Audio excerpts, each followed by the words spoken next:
Well, hi there, welcome to Paignton Zoo. My name's Matt and we've come today to our Tropical Trails exhibit for a school from the zoo. Now I know a lot of you are now back at school, but we thought you might like to come to the zoo and find out about the rarest animal at the zoo today. Okay, so that's what we're going to be looking at. What makes a rare animal rare? And we're going to talk a little bit about some of the rare animals that we've got living here at Paignton Zoo. The first thing to talk about is, what does rare mean? Normally when we talk about something being rare, it means that either it's not found in many places or there's not many of them left. So scientists use terms like vulnerable and endangered when they're trying to work out how worried to be about whether an animal or a plant is going to become extinct. And really they're worried about the numbers going down or the animal or plant being found in smaller and smaller spaces. Now scientists put animals and plants into categories depending on how worried they are that that animal or plant might go extinct.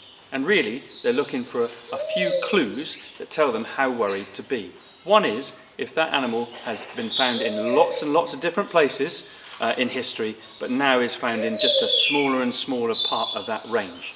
Okay, so maybe somebody has cut down some of the rainforest and the animal can no longer live there. So if an animal is found in a smaller and smaller range, then that would be one thing that would make a scientist worried.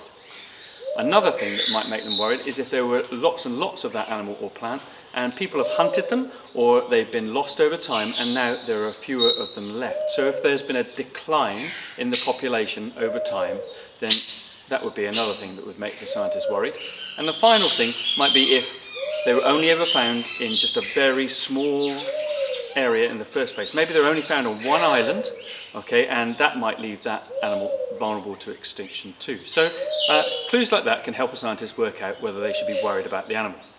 Now, for our first activity, I want you to turn to the person next to you, or if you're working on your own, maybe you can just brainstorm inside your head and write the answer down. Okay, and I want you to think of an animal or plant that has gone extinct. So can you name an animal or plant that has gone extinct? 3, 2, 1, off you go.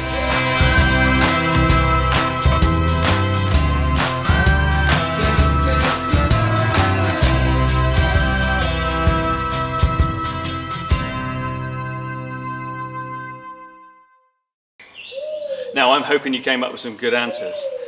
Some of you I'm sure would have come up with dinosaurs, and you'd be right, you could have dinosaurs or pterosaurs or ichthyosaurs, any of those would be correct. But you could have also come up with something like the dodo, that's another good answer. But what about something like the Paignton Island giant tortoise? Or what about the Tasmanian tiger? Or how about the Yangtze River dolphin, which scientists think may well be extinct now, and that's gone extinct during our lifetime.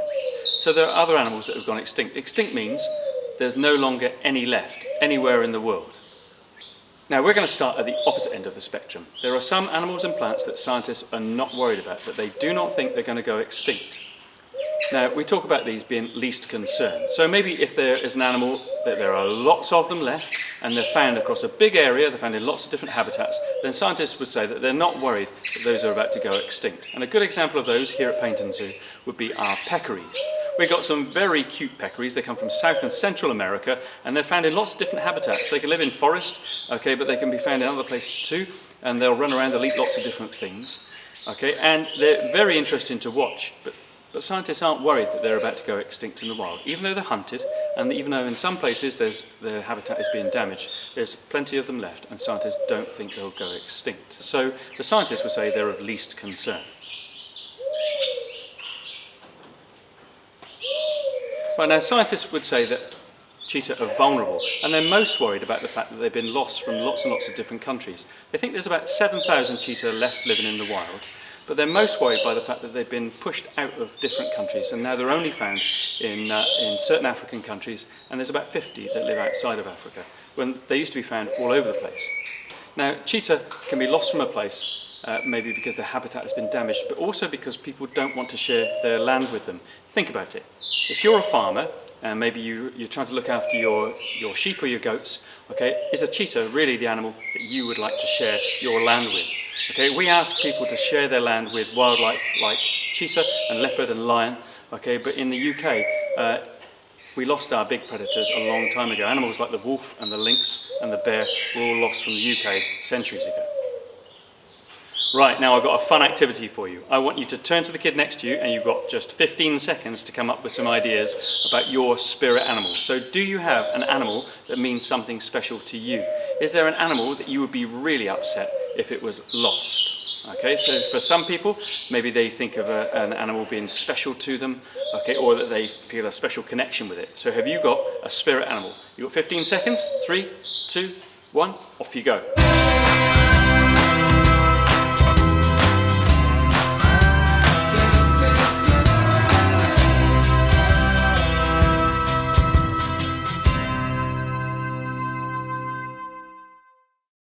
When you look at animals here at Paignton Zoo, the same reasons crop up time and time again for why that animal has become endangered in the wild. Scientists think that the most common reason for an animal and plant to become endangered in the wild is habitat loss. Okay, so changes in the use of the land or the sea where that animal or plant is found that mean that it can't live there anymore. So whether a rainforest is cut down, okay, or some other change happens that means that there's no place left for that animal or plant to live. Now the second big reason for animals and plants to become endangered is over-exploitation. Now that's a polite way of saying that we humans have used too much of that animal or plant. So maybe we've hunted too many of that species and there's not enough left. Now there are other reasons, so things like if we introduce a species that eats that animal, or if we pollute the environment where it lives, or if the climate changes over time. But the big two that crop up time and time again are habitat loss and over-exploitation. Now, of all the animals that we've got living here at the zoo, the one that I think I'm probably most like is the ring-tailed lemur, and that's the animal we're going to look at next. Right, now ring-tailed lemurs are a good example of an animal that scientists would talk about being endangered. They would say that there is a real risk of that animal going extinct in the near future unless something is done. But in fact, some scientists think that they may be critically endangered. They think that they actually might be an extreme risk of going extinct in the near future. And the reason for that is that scientists think there's been a 95% decline in their numbers in the wild. Now, that's a hard number to try and understand, but a 95% decline means that once upon a time, there were lots and lots of lemurs. But now, for every 100 lemurs there were in the past, there's only 5 left. So when I was born, scientists think there were maybe hundreds of thousands of ring-tailed lemurs, and now there's only 2,000 left in the wild. Okay, so that's a 95% decline in the wild. Okay, now we've got another fun activity for you, which is, can you please turn to the kid next to you and come up with a reason why we should save a species? Why is it important that animals and plants don't go extinct? So can you think of a reason? 3, 2, 1, off you go.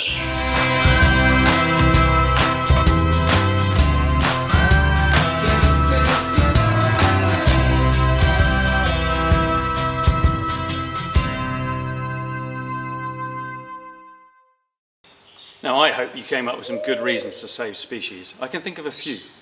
Okay, some scientists would say that one of the good reasons to save a species from extinction is because animals and plants have got a role to play in ecosystems. So where you find an animal or a plant in the wild, there are normally other species that it will eat and other species that will eat it. So they've got a role. There are animals that depend on it, on that species existing. Okay, and maybe they have a role to play. Maybe they spread seeds out for a plant, or maybe they are the only animal that nibbles on a certain tree and stops it from growing. So normally an animal or plant will have some sort of a role in the ecosystem where they live.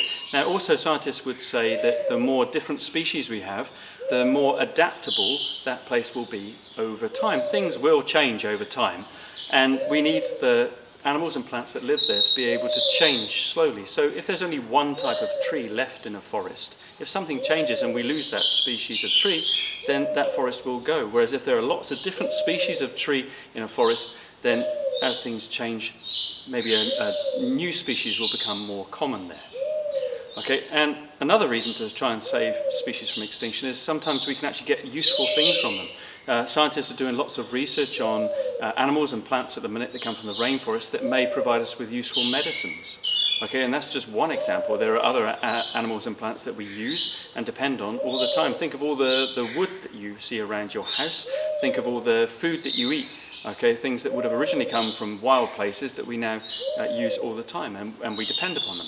And the final reason maybe to think about saving a species is because we didn't make them. Okay, so maybe we don't have the right to destroy them. Okay, we should try and save species just because they exist. Okay, some people actually think of species as being special.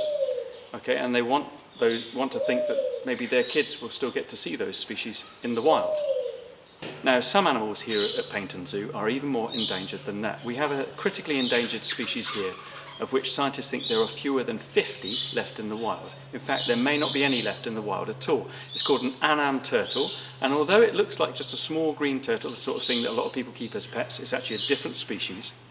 And when I was born, in fact after that, there were tens of thousands of these living in different parts of Vietnam, but they've been hunted so much for food and for traditional medicines over the last 10, 15, 20 years that scientists have seen their numbers just plummet.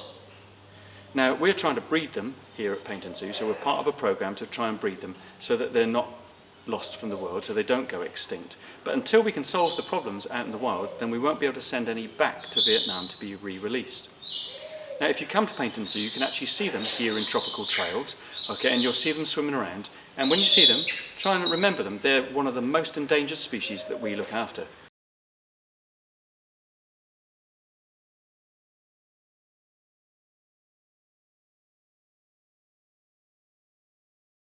Now, I promised in this school from the zoo that we would be looking for the rarest animal at the zoo, and I can reveal that our last animal is the rarest animal in the zoo. In fact, it's extinct in the wild. So if you go to the wild places where this species was once found, there are now none left. You can't see them. And it's called a Socorro dove. Okay, now, we've only got a few here at Paignton Zoo. We're part of a breeding program, and scientists think there are about 150 of these Socorro doves left. Now, once upon a time, there were lots of them found on this island called Socorro off of Mexico. But basically, people took sheep there to try and farm them, and they nibbled away at all the bushes that the Socorro doves used to use to hide under. And then people took cats to the island, and the cats ate all the pigeons, but also all of the chicks that the pigeons were trying to rear. And so, by the time I was born, Socorro doves were extinct in the wild. In fact, the last one was seen in the wild in 1972. But there were a few left in zoos, particularly in America and in Germany, and now we're part of a European breeding program that works together to try and breed them up. And we've got about 150 in this breeding program. Scientists think that we may actually be able to put them back into the wild soon. We talk about being able to put animals back, but it really can't happen very often. But in Socorro, they've managed to take the sheep away from the island and also get rid of nearly all of the cats. Okay, so scientists hope that they may be able to actually set Socorro doves free on the island of Socorro sometime soon. Wouldn't that be great? That would actually be a species back from being extinct in the wild.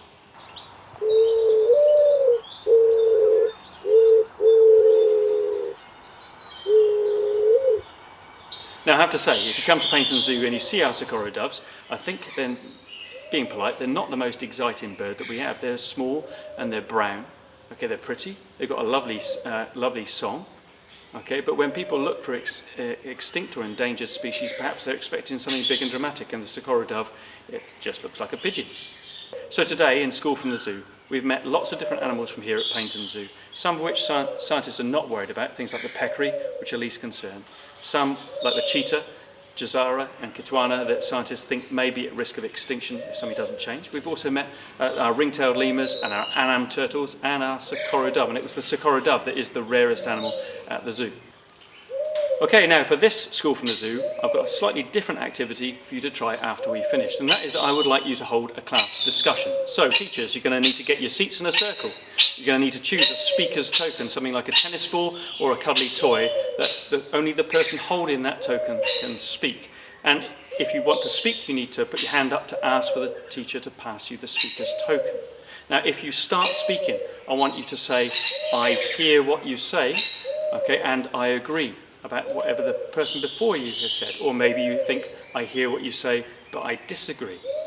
Okay, because you're going to be thinking and discussing about a topic deeply. Okay, because that's one of the good ways, okay, for you to try and work out what you think about an issue. Now I think you can probably come up with some questions of your own, but maybe a good question to start with would be, can zoos help conservation? Can zoos help save species from extinction? Now I have a suggestion as well, which is after all the serious matter of discussion is done. Teachers, perhaps you would like to finish with a game of musical chairs. Musical chairs where one chair is taken away and somebody gets pushed out of the game, okay, is a great way to illustrate the effects of habitat loss. Habitat loss is musical chairs. Okay, now thank you very much for joining us here at Paignton Zoo for School from the Zoo. Cheers.